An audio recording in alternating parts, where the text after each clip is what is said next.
कौन देगा? UP government. अब आप देख रहे हो शिक्षक भर्ती के लिए लोग बैठे हुए हैं। आप मुझे ये बात बताओ कि किसी भी चीज को बेहतर बनाने के लिए बेहतर काम हमको करना होगा या नहीं?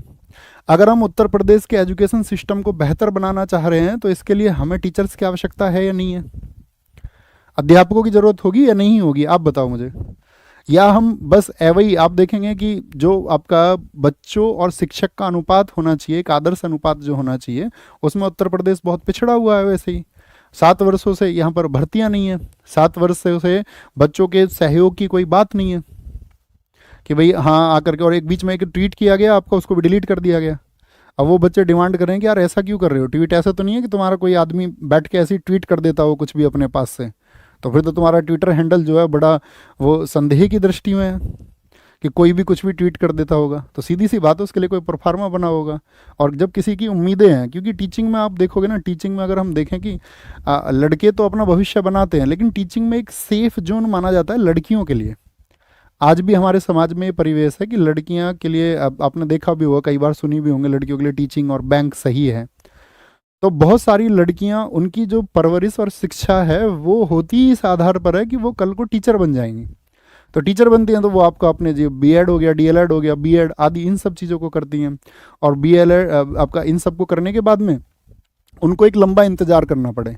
तो एक तो वो पिता जो देखना चाहता है, जो समाज से लड़ करके इस बात के लिए कि मैं अपनी बेटी को पढ़ा रहा हूँ, और उसकी बेटी जब कामयाबी को पा ही नहीं पाती है, तो एक तो वो फिर उस समाज में हंसी का पात्र बनता है। एक जो हम महिला सशक्तिकरण की बात कर रहे हैं, वो फिर बात हमारी झूठी हो जाती है।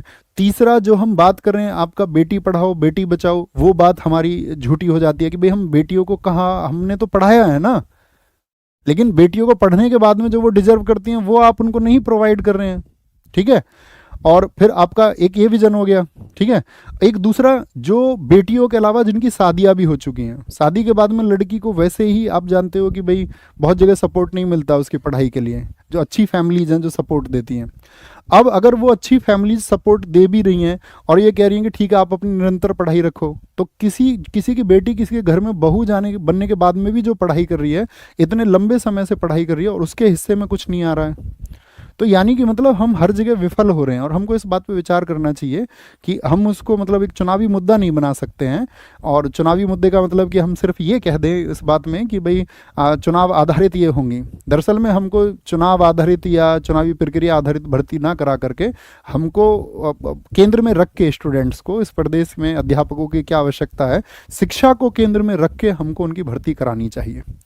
और यही हमारा मूल उद्देश्य होना चाहिए। और फिर सब लोग अगर इस उद्देश्य पर आप खरे उतरेंगे तो सराहेंगे आपको। ठीक है। उन सब के आशीर्वाद, उन सब बहनों की दुआएं आपको लगेंगी, और वो दुआएं पहुँचे आप तक, हम ये चाहेंगे। लेकिन उन सब के साथ में न्याय हो और उनको इंसाफ मिले। क्या बोलेंगे जी?